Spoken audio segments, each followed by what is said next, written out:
Iniciar grabación.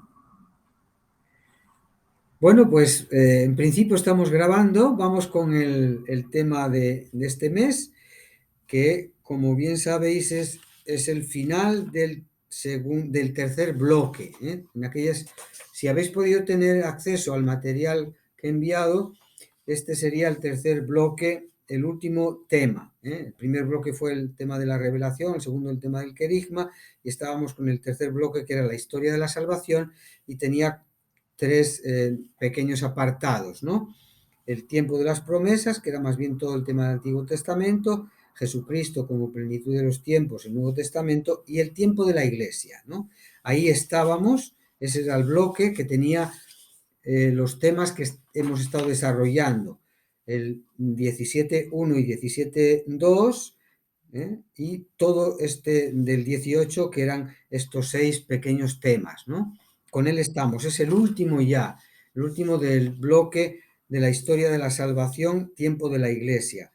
Es el tema de la evangelización en un imperio que ya es romano cristiano, ¿no? Romano cristiano. Es los siglos V y VI, para ver qué nos aportan para la vivencia de la fe en este tiempo, y también como, bueno, como cultura de los primeros siglos, ¿no? Que siempre nos viene bien, pero sobre todo el objetivo final es que nos ayude o nos dé claves o herramientas o criterios para entender también lo que estamos viviendo y cómo nos deberíamos afrontarlo, ¿no? Ese es un poco el objetivo, ¿no? En el tema 18.5, que fue el anterior, que no pude grabar, pero que el material está ahí, era esos 4 grandes concilios lo que nos aportaron para los fundamentos de la fe, ¿no? Que fue un poquito como dejar asentado todo el tema del misterio de Dios. Los primeros concilios fueron más de tipo trinitario, y los 2 últimos más todo el tema cristológico, ¿no? Entonces, el credo se basa fundamentalmente en todo lo que supusieron esos concilios, y sobre todo la fórmula que llamamos de la confesión niceno-constantinopolitana, ¿no? Bueno, pues ahora voy a pedirle a Juliana que cierre el micrófono para que no se oiga el ruido en la grabación. Vamos a intentar ver esos temas, pero desde la clave de la evangelización, ¿no? Sobre todo lo que supuso el siglo V y VI. Una breve introducción diciendo qué es. Cuando hablamos del 18.3, el tema ese, ya hicimos una referencia a lo que fue el giro de Constantino, y ahora me estaba liendo con lo del credo al haber hecho la referencia, ¿no? El giro de Constantino, es decir, los primeros siglos del cristianismo, la evangelización fue desde la clave o desde el horizonte de la persecución, ¿eh? Ese fue esos primeros siglos, que vimos un poquito lo que eso supuso, cómo se extendió, las claves fundamentales, como el tema de la ayuda, el tema de los pequeños núcleos, etcétera. Muy bien. Pues a partir de ahí, con el tema del reconocimiento oficial del cristianismo como religión, cambia la clave, cambia el contexto, cambia el horizonte. Es más bien ahora ya es cómo llevar a la fe, cómo llevar a la fe a esa, digamos, gran masa de cristianos que van entrando, ¿no? O de personas que van entrando, ¿no? Con la libertad religiosa que se operó a partir del edicto de Milán del siglo 313, esa gran masa se fue cristianizando poco a poco. A finales del siglo IV, con la promulgación del cristianismo como religión oficial, lo que sería el edicto de Tesalónica, el 380, se intensifica la expansión de la fe cristiana, y de lo que fue en comienzo como levadura en la masa, se pasa a ser como una concepción ya de sociedad cristiana, ¿no? Es decir, ese tránsito de lo que fueron los comienzos de las pequeñas comunidades cristianas, con ese refuerzo de la relación, de de la ayuda mutua, del servicio a los más pobres, etcétera, pues ahora se pasa ese fenómeno de la presencia de la religión oficial en el imperio y la masa de cristianos, ¿no? Esto es un fenómeno que tuvo una gran repercusión, ¿eh? Y que es, no digamos de tono menor, sino de consecuencias grandes y consecuencias graves. Y es lo que vamos a intentar eh, abordar en este tema de hoy. Comenzamos con el primer punto que habla de la adhesión mayoritaria al cristianismo en una sociedad oficialmente cristiana, ¿no? La primera consecuencia la vemos clara, casi nos la podemos imaginar, ¿no? Si la cosa fue un poco minoritaria, en contexto de persecución, cuando la cosa se abre y se hace oficial, ¿eh? Pues empieza como a decaer la intensidad, ¿eh? Crece el número, pero baja la calidad. Ese sería un poquito como la síntesis, ¿no? La relación de la calidad de lo que suponía la vivencia del cristianismo en los primeros siglos decae al hacerse religión oficial, ¿no? Este hecho, que en parte es doloroso, no debemos perderlo de vista. Ser cristiano, si en una época, en la época especial de las persecuciones, exigía un talante, digamos, de una calidad notoria, notable, ¿eh? Ahora eso se va a perder, ¿eh? Eso se va a perder. Si antes uno no nacía cristiano, sino que se hacía cristiano, en una expresión que acuñó Tertuliano, ahora empieza a ser normal nacer cristiano, es decir, nacer en un entorno, en una sociedad que lo ha permitido y lo ha hecho incluso oficial, ¿no? En el último cuarto del siglo IV y en todo el siglo V, en las tierras que constituían el imperio, tanto griegas como romanas, era ya un poco habitual nacer en un entorno cristiano, ¿no? Con lo cual, que pues la gente que llegaba a la iglesia no lo hacía ya en virtud de una conversión personal, ¿eh? No había ese punto, ¿eh? Ese punto. Aquí hay un cambio que tuvo consecuencias serias para la evangelización y para la vida interna de la iglesia y para la vivencia de la fe, ¿eh? La grandeza del cristianismo estuvo en sus comienzos en ser una religión de conversión, ¿eh? De conversos, de personas que habían tenido una gran experiencia y además que les había supuesto algo serio en la vida, ¿no? Y entonces eso parece que se va a perder, parece no, se va a perder claramente en esta época, ¿no? Esa expresión del cristiano no nace, se hace, empieza a dársele la vuelta, ¿eh? Un cristiano nace, ¿eh? Porque nace en un entorno ya, y parece incluso además que eso se iba viendo como con una cierta superioridad al resto de los planteamientos, ¿no? Esto va a chocar, ¿eh? Esto va a chocar con la mentalidad que se encontró el cristianismo, ¿eh? En lo que se conoce como la mentalidad greco-romana, ¿no? En un comienzo, fe y vida estaban muy unidos, ¿eh? Eran como las dos caras de la moneda, ¿eh? Ahora bien, esa entrada masiva de las gentes hace que esta unión de fe y vida se rompa, ¿eh? Se rompa. Antes la cultivaba, la reforzaba, la hacía fuerte esa preparación catecumenal intensa que vimos en algunos temas del comienzo, ¿no? Pues bien, en el siglo V ese catecumenado que fue tan fuerte, tan intenso, se va debilitando, va decayendo. Y se reduce, como veremos ahora, como respuesta a lo que se estaba viviendo como novedad, se reduce al tiempo de la Cuaresma. Ya en el siglo VI y VII, el catecumenado acaba por desaparecer al generalizarse el fenómeno del bautismo de los niños, que lo veremos ahora al final del tema.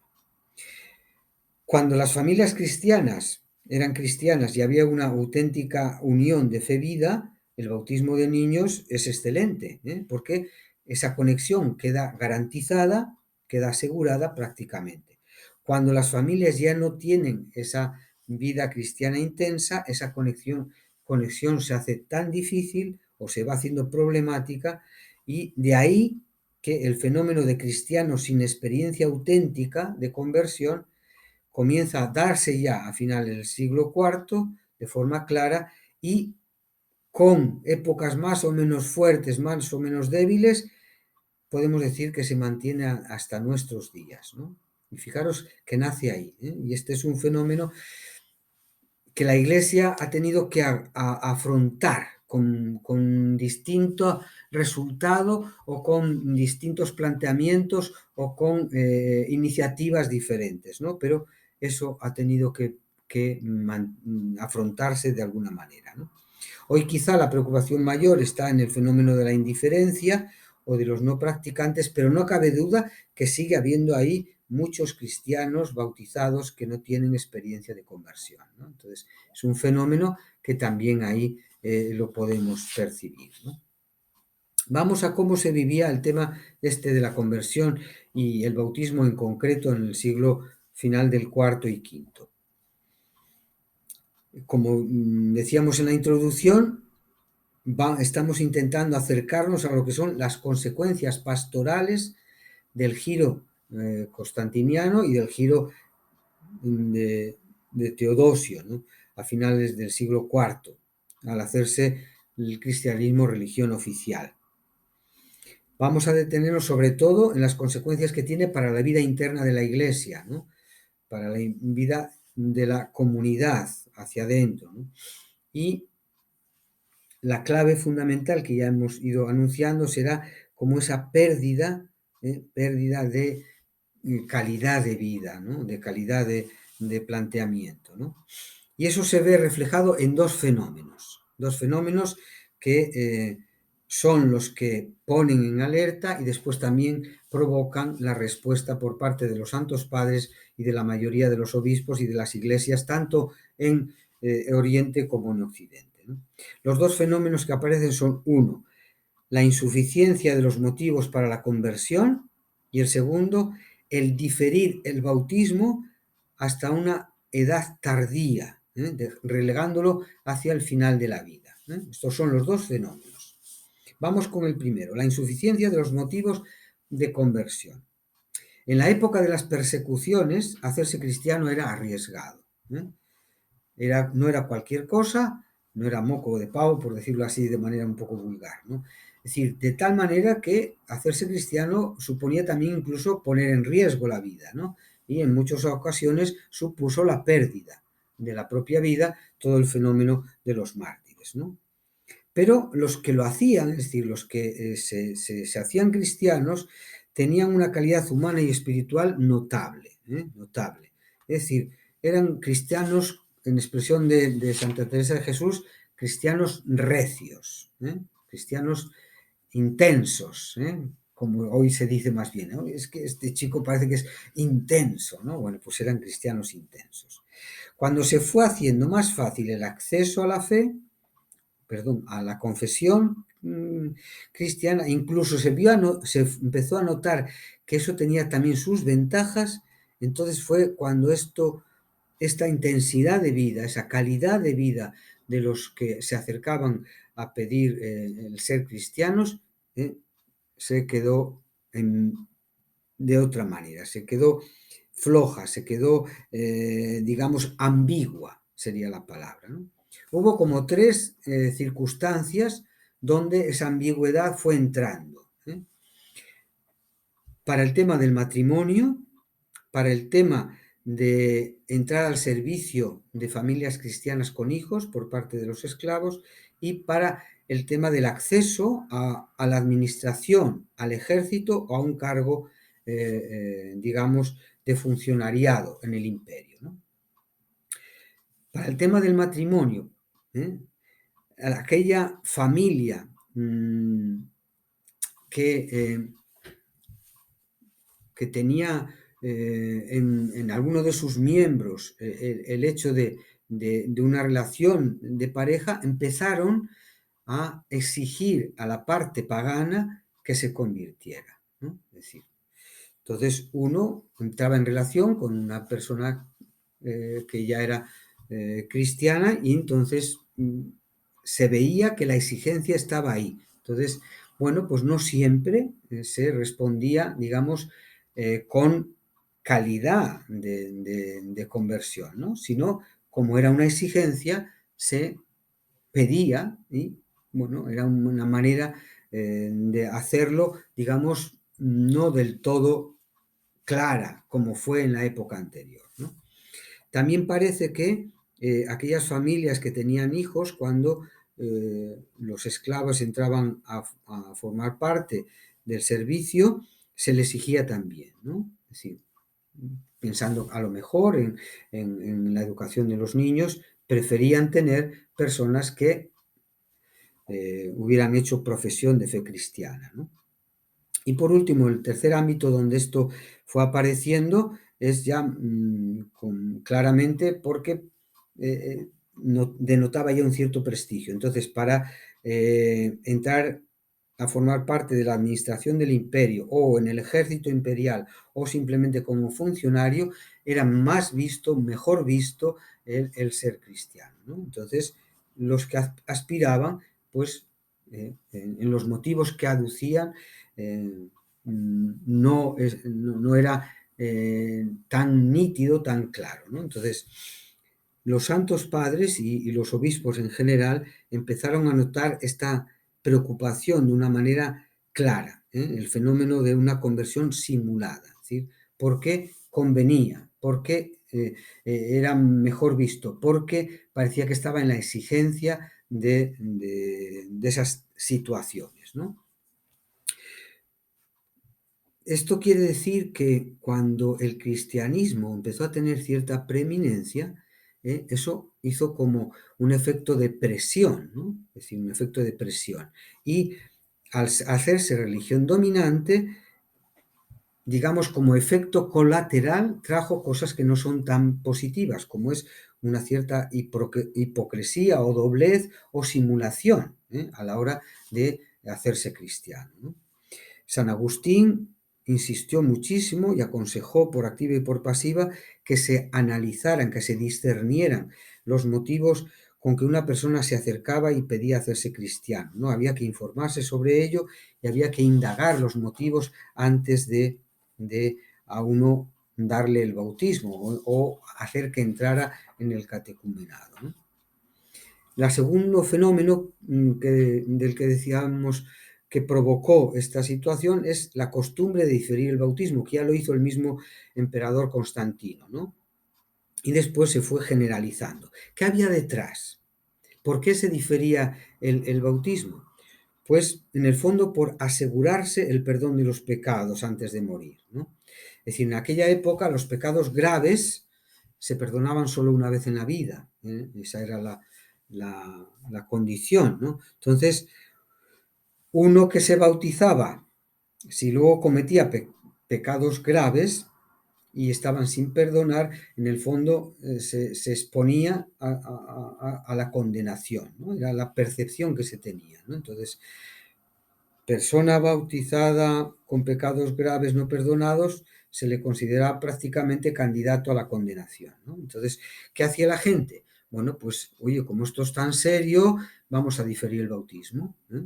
Entonces, se difería, se dejaba para más adelante, cuando ya sea más madurito. Ahora, bueno, quizá la intención era, entonces, se fue haciendo se fue generando esa situación, ¿no? Y lo que hacían era inscribirse como catecúmeno, ¿no? Sí, sí, yo quiero ser cristiano, ¿eh? Yo quiero iniciarme, yo quiero formar parte de tal. Entonces se inscribían en el catecumenado, pero dejaban el tema del bautismo, de la recepción del bautismo para más adelante. El inscribirse en el catecumenado te daba ya la condición de cristiano, ¿no? Es decir, el título de cristiano ya se adquiría, ¿no? Entonces, la gente lo difería, incluso eso, con la expresión latina sine die, ¿no? Así para ya más adelante, ya veremos cuando llegue. Esa práctica entonces se hizo muy frecuente. Estos fenómenos, los dos, muchos cristianos sin conversión o con una conversión, digamos, simulada o ambigua, y muchos cristianos catecúmenos sin bautismo, sin la recepción del bautismo, se convirtió en dos grandes heridas en el corazón de la Iglesia. Y entonces la reacción fue inmediata, ¿no? Por parte de, ahí en los folios tenéis la reacción en San Ambrosio, en San Basilio, en San Gregorio Nacianceno. En el fondo todos vieron que esto no. Por ejemplo, es decir, San Ambrosio empieza a, a hacer la invitación a la Pascua, al catecumenado, a bautizarse en la vigilia pascual y confiesa con dolor de corazón, todavía no se ha inscrito nadie. Esto es como nos pasa hoy cuando decimos, bueno, vamos a hacer el curso de iniciación cristiana de adultos, ¿hay alguno? Buah, todavía no hay nadie. Bueno, pues algo así le empezó a pasar también a estos santos padres, ¿no? Basilio lo mismo, es decir, se quejaba de que no habían captado la riqueza, el tesoro que significaba la fe y la vida cristiana, ¿no? O San Agustín, que tenéis el último en la página 8 ahí, él decía, usaba la imagen de la gestación, ¿no? Decía, pero es que no es suficiente ser engendrado, hay que nacer. Entonces, decían, no hay motivo serio alguno para dejar y postergar el bautismo, porque es que no has si solo has sido engendrado, pero todavía no has nacido, es decir, no tienes la vida nueva, ¿no? Es decir, que se recibe en el bautismo, ¿no? Bueno, pues ahí tenéis que eso se convirtió en un problema y en una herida seria en el corazón de la Iglesia, ¿no? Por lo tanto, había pues, la necesidad de recobrar aquella autenticidad de la iniciación cristiana, ¿no? De esa manera, porque aparecieron estos fenómenos, la Iglesia tuvo que seguir planteándose qué hacer y cómo hacer, ¿no? Y dilucidar esas situaciones buscando el equilibrio, ¿no? El equilibrio entre la autenticidad y la misericordia, el equilibrio entre no hacerse una comunidad solo de puros, y entre todo vale, ¿no? Ese sería un poquito el planteamiento que se fue generando, ¿no? Es verdad que había habido dos situaciones que la Iglesia tuvo que ir a afrontar de una manera seria desde el punto de vista de la reflexión teológica y de la práctica sacramental, ¿no? Y de la práctica pastoral, ¿no? Sería, ¿qué pasa con aquellos que en la época anterior de las persecuciones murieron sin recibir el bautismo? Es decir, los que fueron mártires sin recibir el bautismo. Y el segundo fenómeno es este que estaba ocurriendo, ¿no? ¿Qué pasa con los que mueren siendo catecúmenos, pero sin haber recibido el bautismo, ¿no? Entonces, ¿cuál es su destino final? El destino eterno. Pues queriendo afrontar estas cuestiones que iban apareciendo, la Iglesia fue haciendo su discernimiento, su reflexión y poniendo en práctica determinadas iniciativas, intentando equilibrar estas dos cosas, ¿no? Eso. Por un lado, perseverar el binomio fe-sacramento, pidiendo que hubiera una fe inicial y una conversión inicial, sino recibirlo algo chirriaba, ¿no? Y a la vez también ejercer como madre misericordiosa de todos aquellos que venían, y a veces en masa, queriendo recibir ese don de la salvación, ¿no? Entonces, en el equilibrio entre autenticidad y misericordia, entre no ser rigurosos para no convertirnos en una secta de puros y no y despreciar cualquier tipo de disciplina sacramental, ahí la Iglesia fue haciendo sus aportaciones, ¿no? Entonces, en respuesta a esto es lo que surge, en el punto 4 lo tenéis, el catecumenado intensivo en el tiempo de Cuaresma. Esta fue la respuesta que en los siglos cuarto y quinto se fue alumbrando, ¿no? Es decir, ante estos fenómenos el tema de diferir el bautismo, el tema de los motivos insuficientes de la conversión, el tema de qué pasa con los que murieron como mártires de la fe, creyendo en Jesucristo, pero sin recibir el sacramento, etcétera, se fue generando esta respuesta por parte de los santos padres y de los obispos que tenían esta preocupación, como decíamos antes, ¿no? Ya a finales del siglo IV, el Tríodo Pascual primitivo fue incluyendo como pórtico el Jueves Santo, como día de reconciliación de los pecadores, y como momento de la cena eucarística. Y entonces se fue estructurando la Cuaresma, digamos, como un gran tiempo de preparación, un momento de preparación intenso. Ya no solo como algo litúrgico para celebrar solo los misterios de la fe, sino también como algo formativo, es decir, como una respuesta intensa, fuerte. Lo veremos ahora en los elementos que fue adquiriendo y en la estructura que fue teniendo la Cuaresma. Tres elementos, sobre todo, fueron introduciéndose en el modo de configurar la Cuaresma como tiempo de catecumenado intensivo. La iniciación de los cristianos al bautismo, de los catecúmenos, la reconciliación de los pecadores públicos arrepentidos, y también era preparación para toda la comunidad, para toda la comunidad eclesial, para vivir la fiesta de la Pascua. Los rasgos característicos que fue adquiriendo la Cuaresma como tiempo de catecumenado los tenéis ahí enunciados. Básicamente son el acento que se puso en el primer anuncio, es decir, el primer anuncio es como preparar el terreno, como roturar el terreno para que pueda caer y prender la semilla del Evangelio, la semilla del contenido de la fe, la semilla de esa vida cristiana como modo de vivir, ¿no? Entonces se puso una gran énfasis en el primer anuncio. Además, en el tema del discernimiento de los candidatos, aquí hay una figura muy interesante que es Egeria, que fue una peregrina que viajó a Jerusalén para ver cómo vivía la iglesia en aquel momento y cómo se desarrollaba la iglesia madre, y escribió un diario. Y ese diario tiene aportaciones muy, muy válidas y muy importantes de cómo se estaba viviendo realmente estos procesos en la iglesia de Jerusalén, ¿no? Entonces, ella nos narra cómo hacían el discernimiento. Os voy a leer un párrafo de cómo dice ella, ¿no? El que da su nombre para ser bautizado, es decir, para iniciar el catecumenado, lo da la víspera de la Cuaresma.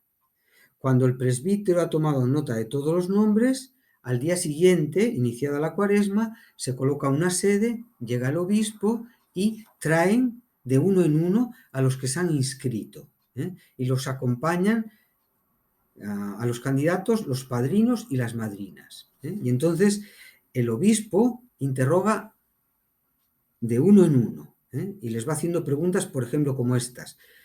Le pregunta a los que acompañan al candidato: ¿lleva una vida honesta? ¿Respeta a sus padres? ¿No está entregado a la embriaguez o a la mentira? Es decir, hace un interrogatorio respecto a todos los posibles defectos o grandes problemas o dificultades o deficiencias o pecados en ese sentido, ¿no?, de la vida de esa persona. Y si el candidato es reconocido sin reproche, el obispo mismo escribe su nombre ya en la lista de los inscritos para el catecumenado. Y si no, se le dice que se enmiende, que tiene todavía un tiempo para revisar su vida, rehacerla, y luego que vuelva para acceder al bautismo, ¿no? Esto lo narra esta peregrina Egeria en el libro, en el diario del viaje que hizo, ¿no? Y en la iglesia de Antioquía, pues también se hacía algo parecido en el discernimiento, en el momento también de la inscripción. Además, otro de los elementos que tenía este proceso del catecumenado como de la Cuaresma como catecumenado es el ayuno y los exorcismos catecumenales, ¿no? También lo narra Egeria, Por lo tanto, nos damos cuenta que se trata no solo de unas charlas, ¿no? Unas charlas de un ratito, así, tal, no, no. Era algo serio, era una formación honda que la acompañaba el ayuno, la purificación moral, que se hacía mediante lo que se conocía como los exorcismos, ¿no? Que es también esa manera de escrutar cómo va la vida, ¿eh? Cómo va la vida en concreto, ¿no? Y cómo va asumiendo los planteamientos de la nueva vida cristiana, etcétera, ¿no? De los elementos que componen la vida nueva de la fe según la propuesta del Evangelio, ¿no? Además, se nota que esto, otro de los elementos es que el obispo lo toma como algo propio, ¿eh? Y está presente y lo hace directamente él, ¿eh? Esas catequesis, ¿no? Lo narra también con algunos detalles significativos. Por ejemplo, se dice que no podían interrumpirlo, se cerraban las puertas. Cuando el obispo empezaba a dar la catequesis, se cerraban las puertas para que no hubiera interrupciones, ¿no? Es decir, fijaros, hoy todavía el catecumenado, es decir, la iniciación cristiana de adultos es algo que el obispo lo tiene como tarea propia, ¿eh? Todavía hoy en día, como veremos después, porque se recuperó el tema del catecumenado, ¿no? ¿Qué dimensiones tenía toda esa preparación? Dos grandes bloques, una dimensión bíblica, ¿eh? Lo primero era una catequesis bíblica, ¿eh? Recorriendo todo el planteamiento de la Sagrada Escritura, desde el Génesis hasta el Apocalipsis, ¿no? Por ejemplo, Agustín pide que se haga un resumen de la historia de la salvación que sea breve, ameno y articulado. Es decir, tiene que ser una visión panorámica, pero que detecte bien los núcleos de la historia de la salvación, ¿no? Y desde la clave de la narración bíblica, ¿no? Además, después sería la formación teológica doctrinal, es decir, tras la catequesis bíblica viene lo que se llama la catequesis doctrinal. Se les entrega el símbolo, es decir, el credo, y se va explicando los artículos del credo, la doctrina que está debajo de los artículos del credo. ¿Qué significa creo en Dios Padre, creo en Jesucristo, creo en el Espíritu, etcétera, etcétera, ¿no? Y en algunas iglesias añadieron también la entrega del Padre Nuestro, ¿eh? Y también su explicación, porque es la síntesis también de la fe, ¿no? Donde está recogido lo que creemos, ¿eh? En una de esas máximas que hay, ¿no? Lex credendi, lex orandi, lex credendi, ¿no? Lo que rezamos es lo que creemos es lo que rezamos, ¿no? En algunos procesos catequéticos, si conocéis, estas cosas, estos elementos se han ido recuperando, ¿no? Y hay, por ejemplo, procesos catequéticos donde se pone de relieve esto que se llaman las entregas, ¿no? Entonces, hay un momento después de un tiempo de catequesis donde se entrega el Padre Nuestro, donde se entrega el credo, y se vive también hoy en día, en determinadas iglesias locales o en planteamientos catequéticos de distintas escuelas, ¿no? Eso se sigue manteniendo, recordando que esto se hizo ahí en los comienzos, ¿no? En esos siglos, ¿no? ¿Qué intensidad tenía? Se ve por el tiempo también que se dedicaba, ¿no? Es decir, los 40 días de la cuaresma, durante 3 horas diarias de formación, a la que había que añadir además las acciones litúrgicas, exorcismo, recitación de salmos, las entregas, la unción, la asignación, etcétera, ¿no? Era, por tanto, una formación integral, viva, dialogada, que tenía presente todas las dimensiones, que no era solo intelectual, que también iba a la dimensión de la vida práctica, de las costumbres, de la moral, de lo que afecta a tal, de la capacidad de relación con todo el tema de la oración. El triduo pascual era particularmente intenso, se vivía de una manera intensa y continuaba también la formación durante el tiempo de la Pascua, los 50 días, con lo que se llaman las catequesis mistagógicas, es decir, la iniciación al misterio, a los misterios, ¿no? Sobre todo teniendo presente mucho los temas litúrgicos, los temas litúrgicos, ¿no? Todo esto, una de las claves en las que se vivió era en el tema de la alegría que produjo este proceso, ¿no? Es decir, una celebración de la Pascua vivida desde una clave de una preparación tan intensa, lo que hacía es que provocaba una gran alegría en los catecúmenos y en toda la comunidad que los acompañaba, ¿no? Esa alegría lo expresan mucho los escritos, por ejemplo, de San Juan Crisóstomo o como nos lo narra también la misma Egeria, cuando los catecúmenos y ya los que habían recibido el bautismo iban a las catequesis de San Cirilo, etcétera, ¿no? Era una alegría que tenía esta clave. La clave era que se ponía de relieve y se vivía con una intensidad grande que en el bautismo uno recibía la gracia de saber que Dios habitaba en él. Es decir, esa gracia de la inhabitación, que no éramos cualquier cosa, no que éramos criaturas nuevas, además habitadas, ¿no? Por ese misterio tan grande que es la presencia de Dios en lo más íntimo de ti, ¿no? Es decir, eso para los catecúmenos era una experiencia de tal gozo, de tal intensidad que se expresaba, ¿no? Es decir, por ejemplo, San Crisóstomo cuando lo describe habla de estos verbos, ¿no? Que se abrazaban, que se saludaban con efusión, que se besaban, que se felicitaban, que prorrumpían en aplausos, que saltaban de gozo, etcétera, ¿no? Es decir, para captar la intensidad con que esto se vivía, ¿no? Hasta aquí lo que sería cómo se configuró por percibir esa nueva situación que se creó con aquellos fenómenos de la ambigüedad en los motivos para hacerse cristiano, de la dilación de la recepción del sacramento, de lo que pasaba con los que habían muerto sin haber recibido el bautismo en la época de las persecuciones como mártires, o en la época posterior como catecúmenos, se generó esta oferta por parte de la Iglesia, ¿no? Y se configuró de esa manera intensa, de esa manera intensa. Los frutos del catecumenado intensivo del siglo IV y V los tenemos aquí. En torno al siglo V, un 80% de los ciudadanos del imperio habían recibido ya esta iniciación cristiana, ¿no? Y en torno al 20% permanecían todavía en su religión pagana. Y dentro del cristianismo se configuraron como estos cuatro grandes bloques.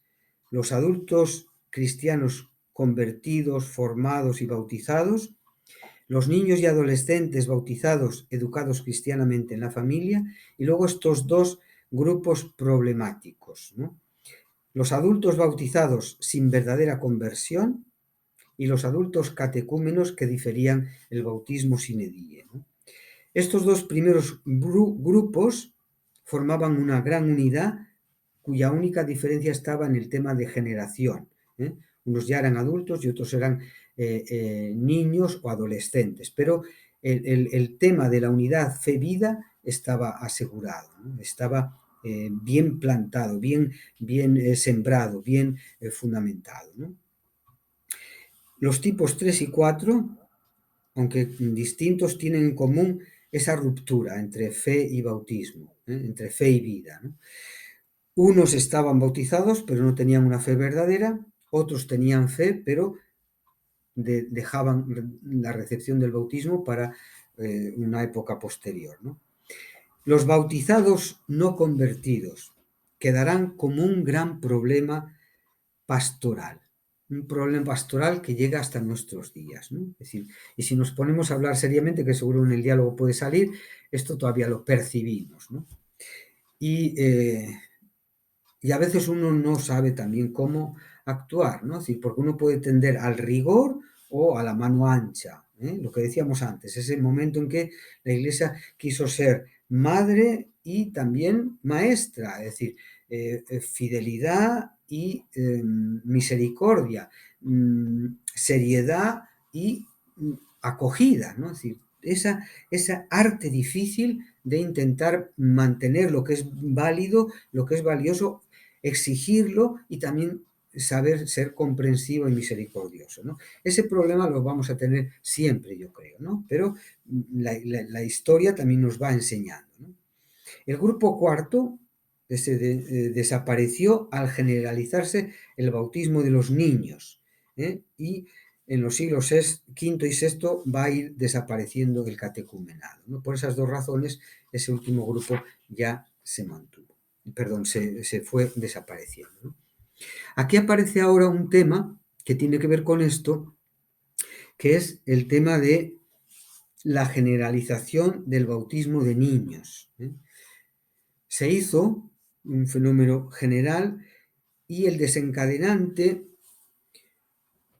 el problema o el punto crítico vino ahí con el tema de la controversia pelagiana, ¿no? Es decir, es el tema del bautismo, del pecado original, eh, que es difícil, es un tema difícil y que se vivió en la Iglesia occidental de una manera y en la Iglesia oriental de otra, como vamos a ver ahora en el último punto de este tema, ¿no?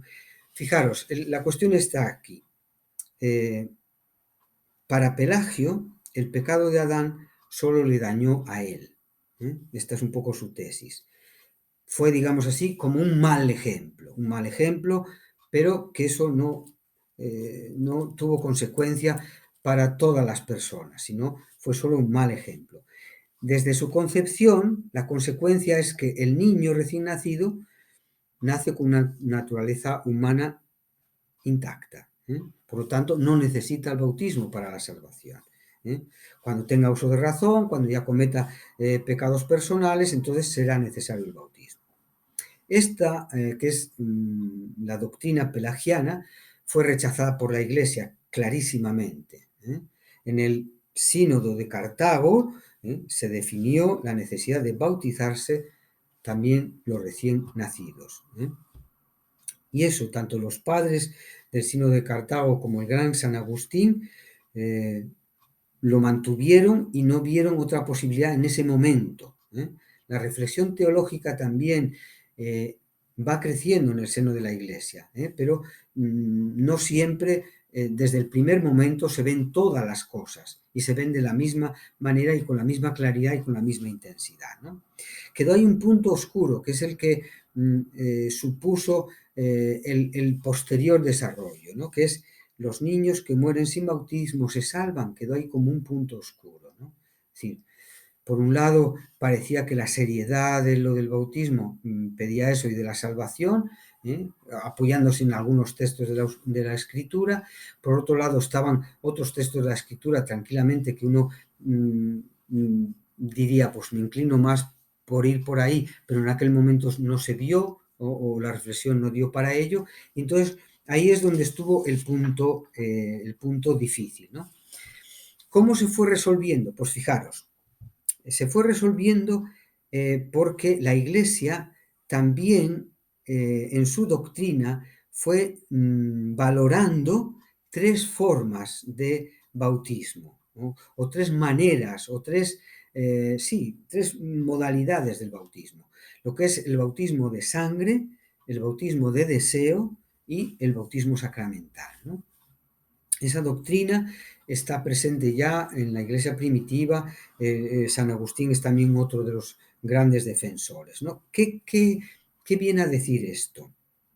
Pues viene a decir que la suerte eterna de los mártires y la de los catecúmenos sin bautizar fue lo que nos ayudó a clarificar el tema de la necesidad del bautismo para la salvación, ¿no? Entonces, por ahí se fue viendo lo que quedó un poco en penumbra al poner digamos, tanta fuerza en ir en contra de la doctrina pelagiana, ¿no? Es decir, cuando una cosa se quiere defender, a veces queda un poquito en penumbra otros puntos, pero hubo que hacerlo porque era un punto también importante en la reflexión de la fe cristiana, ¿no? Y en la reflexión de la teología, ¿no? Entonces, pero gracias a que se fue reflexionando sobre esto, se fue viendo también más luz. Y tenerse ahí recogidos lo que ahora en el catecismo se formuló de esta manera, ¿no? Para ver cómo la Iglesia defendió desde el comienzo la existencia de estas tres formas de bautismo, el de agua, el de sangre y el de deseo. Lo leo porque yo creo que es fácil de comprender. Dice el Catecismo de la Iglesia en los números 1258 y 2259, o a ver si me sobra el 1, bueno, luego lo aclaro. Desde siempre la Iglesia posee la firme convicción de que quienes padecen la muerte por razón de la fe, sin haber recibido el bautismo, son bautizados por su muerte en Cristo y por Cristo.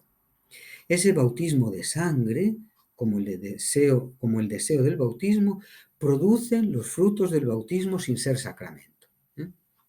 Y luego dice también, a los catecúmenos que mueren antes de su bautismo, el deseo explícito de recibir el bautismo, unido al arrepentimiento de sus pecados y a la caridad, les asegura la salvación que no han podido recibir por el sacramento o en el sacramento, ¿no? Es decir, que la Iglesia ha tenido desde siempre esta firme convicción. En aquellos primeros siglos, el bautismo de sangre, el de los mártires, implicaba la fe explícita. Y lo mismo sucedía con el bautismo de deseo, que implicaba también ese deseo explícito de recibirlo. Por lo tanto, los catecúmenos también lo tenían. Es decir, que la Iglesia mantuvo esta experiencia de su fe y así pudo también quitar las sombras que quedó así un poquito en la reflexión de los siglos anteriores, ¿no? De tal manera que tanto Agustín, que fue uno de los grandes defensores del bautismo, de sangre y del deseo, como la reflexión posterior que se fue haciendo hasta plasmarse en el Concilio Vaticano II, fue dando luz a estos puntos que quedaron un poquito, digamos, en penumbra o quedaron un poquito oscuros, ¿no? Fijaros lo que dice el concilio, tomando pie en la doctrina de Agustín. En el Lumen Gentium, que sabéis que es la constitución fundamental de la Iglesia, sobre la Iglesia, y en la Ad Gentes, que es sobre el tema de la evangelización, ¿no? Dice Lumen Gentium 14, los catecúmenos que movidos por el Espíritu Santo solicitan con voluntad expresa ser incorporados a la Iglesia, por ese mismo deseo ya están vinculados a ella. Y la Madre Iglesia los abraza con amor y con solicitud como suyos. Y la adyentes, de suerte que sientan los catecúmenos ya desde el principio que pertenecen al pueblo de Dios. Y como la vida de la Iglesia es apostólica, los catecúmenos han de aprender también a cooperar activamente en la evangelización y edificación de la Iglesia con el testimonio de la vida y con la profesión de fe. Las tres formas de bautismo siempre fueron doctrina común en la Iglesia. Por tanto, la necesidad del bautismo como medio necesario para la salvación se fue ampliando, percibiendo mejor, como llegó a formularse ya en el Concilio Vaticano II, ¿no? Esto lo refleja después el catecismo, lo tenéis ahí en esos dos últimos números de la hoja que os he puesto, para ver cómo, aunque al principio no toda la reflexión se puede aquilatar de la misma manera, lo que son los núcleos fundamentales, la Iglesia los va recogiendo en su reflexión y los va ampliando en el horizonte según los problemas que van surgiendo y según los puntos conflictivos que va descubriendo en su praxis pastoral, en su vida, en su reflexión, en las controversias, como el caso del bautismo de los niños o el bautismo como necesario para la salvación, según las doctrinas que estaban en auge en contra, ¿no? Bueno, pues hasta aquí lo que sería la reflexión. Vamos a ver solo un puntito para dejarlo un poco más ampliado, cómo lo percibían en la Iglesia de Oriente, ¿eh?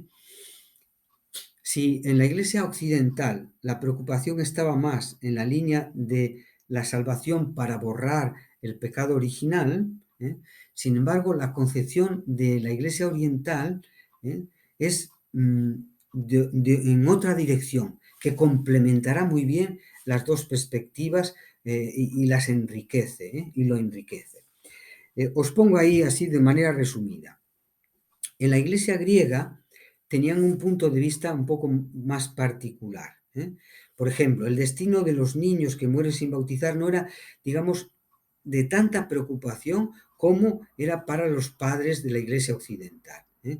Los griegos, los padres griegos, estaban, tenían su reflexión más desde la clave de la divinización, es decir, el bautismo era el proceso por el cual nos hacíamos como Dios, es decir, nos divinizábamos en ese sentido, es decir, nos llegábamos a ser realmente criaturas de Dios, criaturas con la misma vida de Dios. Entonces, ellos lo veían desde la clave más positiva, ¿no? Del proceso de hacernos hijos de Dios, nos da la filiación, nos da la inhabitación del Espíritu, nos da la semilla de la fe, de la esperanza, de la caridad, que son las virtudes teologales, ¿no? Entonces, ellos lo vivían así, y lo reflexionaban así. De tal manera que tenían también otro punto más propio, que era la unión entre bautismo y confirmación. Ellos nunca la separaron, lo vieron más de manera unitaria, ¿no? Eso lo que hace es complementar la perspectiva, digamos, más o penitencial o más de eso, de remisión del pecado original, que era la línea de la reflexión que hicimos más en la Iglesia occidental, ¿no? Por eso, fijaros, queda en ese sentido la percepción de la razón por la que bautizar a los niños, a los pequeños, mejor orientada, ¿no? Ya no solo por limpiarlos de la culpa original, del pecado original, ¿no? Sino para facilitarles, para darles el regalo del proceso de divinización, es decir, para que puedan recibir ese don extraordinario que tiene el bautismo, que es la filiación divina, la fraternización, la inhabitación del Espíritu y las semillas de la fe, de la esperanza y de la caridad, que es el motor de la vida cristiana, de esa vida nueva en Cristo, ¿no? Entonces, lo que en un primer momento se vio más solo como necesidad para la salvación en el sentido más occidental de limpiarnos de la culpa original, con la perspectiva de la Iglesia oriental queda más enriquecido y se puede percibir mejor, ¿no? En ambas iglesias, digamos, en ambas, sí, en ambas pulmones de la Iglesia católica, la preocupación o la generalización del bautismo de niños fue desde esos primeros siglos, ¿no?